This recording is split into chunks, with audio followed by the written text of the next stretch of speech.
warahmatullahi wabarakatuh.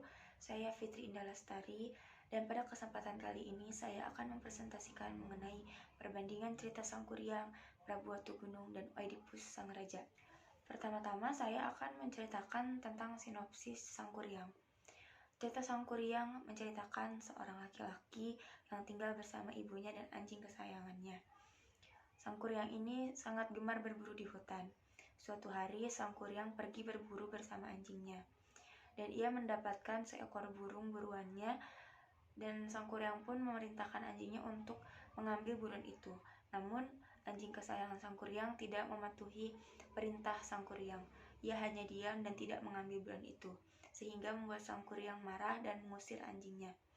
Saat kembali ke rumah, sang ibu menanyakan keberadaan si anjing. Sangkuriang pun menjawab bahwa ia mengusirnya. Sang ibu pun marah dan memukul Sangkuriang dengan centong nasi.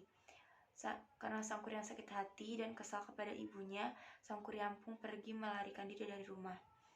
Sang ibu menyesali perbuatannya dan ia berdoa kepada Tuhan untuk memberikan ia waktu sampai Sangkuriang kembali. Dan Dayang Sumbi pun diberikan anugerah, yaitu tidak menjadi tua, ia menjadi awet muda dan terlihat sangat cantik. Setelah bertahun-tahun lamanya, Sangkuriang kembali ke desanya, dan saat di tengah perjalanan ia bertemu dengan seorang wanita cantik. Sangkuriang pun langsung jatuh cinta kepada wanita itu dan menjalin hubungan. Suatu hari, saat Sangkuriang ingin pergi berburu, ia berpamitan kepada wanitanya dan meminta tolong untuk mengikatkan tali kepalanya.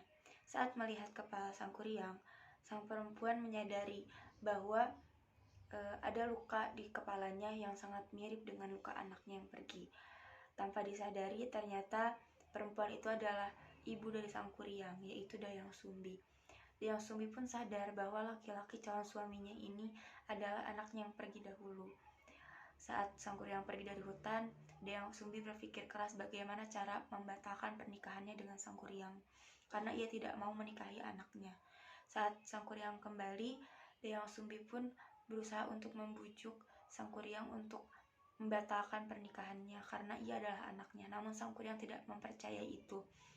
Kemudian Dayang Sumbi memberikan syarat kepada Sangkuriang, yaitu membuat perahu besar dan bendungan di desanya dalam waktu 1 malam. Jika ia berhasil melakukan itu, Dayang Sumbi mau menikahi Sangkuriang, dan jika gagal, Dayang Sumbi tidak mau menikah dengan Sangkuriang. Sangkuriang pun menyanggupi tantangan itu dan langsung mengerahkan teman-teman jinnya untuk membantu Sangkuriang membuat perahu besar dan bendungan di desanya dalam waktu semalam. Saat menjelang pagi, Sangkuriang hampir menyelesaikan tugasnya dari Dayang Sumbi. Dayang Sumbi pun khawatir dan takut akan Sangkuriang bisa menyelesaikan tantangannya. Dayang Sumbi pun meminta tolong kepada warga desa untuk membentangkan kain merah di arah timur agar terlihat seperti matahari yang terbit. Sangkuriang pun yang melihat itu berpikir bahwa matahari sudah terbit dan ia merasa gagal menyelesaikan tantangan Dayang Sumbi karena perahunya belum selesai. Karena Sangkuriang marah karena gagal menikahi Dayang Sumbi, ia pun menendang perahu itu sampai terbalik dan menyebabkan kebanjiran di desa itu, sehingga membuat perahu itu yang sekarang disebut dengan Tangkuban Perahu. Selanjutnya, sinopsis cerita Prabu Watugunung. Kisah ini menceritakan tentang pernikahan Raja Watugunung dan ibunya Dewi Sinta. Namun tidak ada yang menyadari itu, bahkan sampai mereka mempunyai 27 anak. Suatu hari, saat Raja Watugunung tidur di kaki Dewi Sinta melihat ada luka di kepalanya dan curiga bahwa suaminya adalah anaknya. Dewi Sinta pun menanyakan kepada Raja Watugunung dan ia pun menceritakan asal-usul dari luka itu. Katanya dahulu ia dipukul oleh ibunya karena ia nakal dan mengganggu ibunya yang sedang masak. Raja Prabu Watugunung pun melarikan diri dari rumah. Dari situ Dewi Sinta sadar bahwa suaminya adalah anaknya yang dahulu pergi dari rumah.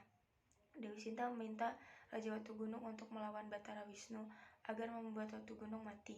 Namun ternyata mereka tidak berperang, melainkan memberikan teka-teki. Perjanjiannya, jika Batara Wisnu bisa menjawab teka-teki yang diberikan Raja Watugunung, ia boleh membunuhnya dan Raja Watugunung tidak akan mengelak. Dan Batara Wisnu pun dapat menjawab teka-teki itu. Sampai akhirnya Watugunung pun meninggal. Dewi Sinta yang mendengar berita sedih itu menangis. Hal itu membuat negara kacau dan membuat bencana di mana-mana. Namun kemudian Raja Watugunung dihidupkan kembali dan meminta istrinya dan anak-anaknya untuk dibawa ke tempat Batara Wisnu untuk tinggal bersama dengan mereka. Selanjutnya sinopsis Oedipus Sang Raja. Kisah ini menceritakan tentang keluarga kerajaan yang memiliki seorang putra. Namun karena keluarga ini percaya pada peramal yang mengatakan bahwa anaknya akan membunuh keluarga itu, akhirnya anak itu dibuang. Keluarga itu berpikir bahwa anak itu sudah mati, tapi ternyata anak itu diangkat menjadi seorang pangeran oleh kerajaan tetangga. Suatu hari Oedipus tahu bahwa ia bukan anak kandung dari orang tuanya, dan ia mencari orang tuanya hingga di tengah perjalanan ia bertemu dengan seorang laki-laki dan karena suatu masalah tanpa sengaja Oedipus membunuh laki-laki itu. Saat hampir sampai di kerajaan tempat orang tua kandungnya berada, ia dihadang oleh seseorang yang ditakuti oleh semua orang. Ia memberikan teka-teki sebagai syarat jika Oedipus ingin masuk ke kerajaan itu. Dan Oedipus pun berhasil menjawab teka-teki itu. Sebagai balasannya, ia bisa memasuki kerajaan dan ia bisa menikah dengan ratu tanpa mengetahui bahwa ratu adalah ibunya. Setelah memiliki anak, akhirnya ratu dan Oedipus menyadari bahwa mereka adalah memiliki hubungan anak dan ibu. Hingga akhirnya Oedipus mengakhiri hidupnya sebagai penebus bagi dosa-dosanya. Setelah mengetahui sinopsis dari cerita Sang Kuryang, Prabu Watugunung, dan Oedipus, sekarang kita akan bahas persamaannya. Yang pertama, ketiga cerita ini memiliki persamaan tentang hubungan saudara. Yang kedua, memiliki persamaan yang menceritakan tentang ibu dan anak yang sudah lama terpisah namun tidak saling menyadari atas pertemuan itu.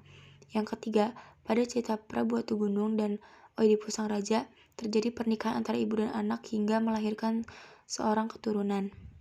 Kemudian yang keempat, pada cerita Prabu Watugunung dan Oedipus Sang Raja memiliki persamaan teka-teki sebagai tantangan. Yang kelima, pada cerita Prabu Watugunung dan Sang Kuryang, sang ibu menyadari bahwa suaminya dan calon suaminya adalah putranya yang hilang. Setelah mengetahui persamaannya, sekarang kita bahas perbedaan dari ketiga cerita itu. Yang pertama, pada Prabu Watugunung dan Oedipus Sang Raja terjadi pernikahan sehingga menghasilkan keturunan. Sedangkan pada cerita Sang Kuryang tidak terjadi pernikahan karena Dayang Sumbi menyadari bahwa calon suaminya adalah anaknya sebelum pernikahan itu terjadi. Kemudian pada cerita Prabu Watugunung dan Oedipus Sang Raja diberikan teka-teki sebagai tantangan dengan jenis teka-teki yang berbeda. Sedangkan Sang Kuryang diminta membuat perahu besar dan bendungan dalam waktu semalam. Yang ketiga, latar tempat di cerita Sang Kuryang yaitu di desa. Sedangkan pada cerita Prabu Watugunung dan Oedipus latar tempat berada di kerajaan. Poin keempat, pada cerita Sang Kuryang dan Prabu Watugunung, mereka pergi dari rumah karena dipukul ibunya, sedangkan cerita Oedipus Sang Raja, ia dibuang oleh ayahnya. Kemudian yang terakhir, cerita Sang Kuryang merupakan jenis cerita legenda, sedangkan Prabu Watugunung dan Oedipus merupakan jenis cerita mitologi. Mungkin sekian yang bisa saya sampaikan, semoga bisa bermanfaat bagi kita semua. Mohon maaf apabila ada kesalahan. Wassalamualaikum warahmatullahi wabarakatuh.